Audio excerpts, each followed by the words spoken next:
Et si on réécrivait l'histoire? Et si l'un des grands joueurs de tous les temps, Cristiano Ronaldo, n'avait jamais quitté le Portugal? Pas de transfert à Manchester United, pas de duel avec Messi au Real Madrid, pas de ballon d'or à répétition. Aujourd'hui, je vous propose un voyage dans un univers parallèle où CR7 reste toute sa carrière dans son pays natal, au Sporting Portugal. Préparez-vous à découvrir un destin totalement différent, entre gloire locale et rêves internationaux transformés. Les débuts au Sporting Portugal. Tout commence à Lisbonne.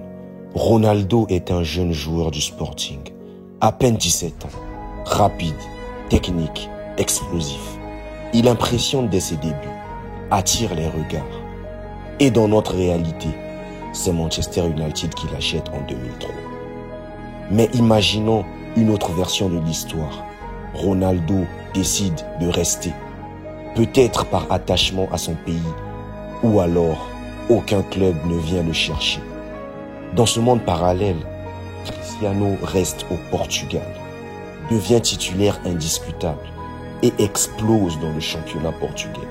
Il enchaîne les buts, les dribbles, les gestes de classe. Le Portugal a sa pépite, mais elle ne quitte jamais le nid. Ronaldo reste fidèle au Sporting. Il devient capitaine, idole du club, une figure historique du championnat portugais. Il bat tous les records de la Liga portugaise, meilleur buteur de l'histoire du club, peut-être même meilleur buteur du championnat. Grâce à lui, le Sporting enchaîne des titres, championnat, coupe nationale, peut-être même Ligue Europa, ou même un gros parcours en Ligue des Champions. Mais est-ce que cela suffit à marquer l'histoire du football mondial? C'est là que tout change. Pas de Manchester United, pas d'Alex Ferguson pour le transformer en machine de guerre, pas de Real Madrid, pas de rivalité directe avec Lionel Messi, pas de Ligue des Champions remportée, pas de record dans les plus grands stades du monde. Cristiano aurait-il atteint ce niveau d'excellence en restant dans un championnat moins compétitif? Aurait-il eu la chance, la motivation, le même mental, la même fin de record? Le Ballon d'Or récompense les meilleurs joueurs du monde, mais aussi les plus visibles. En restant au Portugal, Ronaldo aurait-il pu rivaliser avec des joueurs qui brillent chaque année en Ligue des Champions, même avec des performances incroyables? Est-ce que les projecteurs auraient vraiment été braqués sur lui?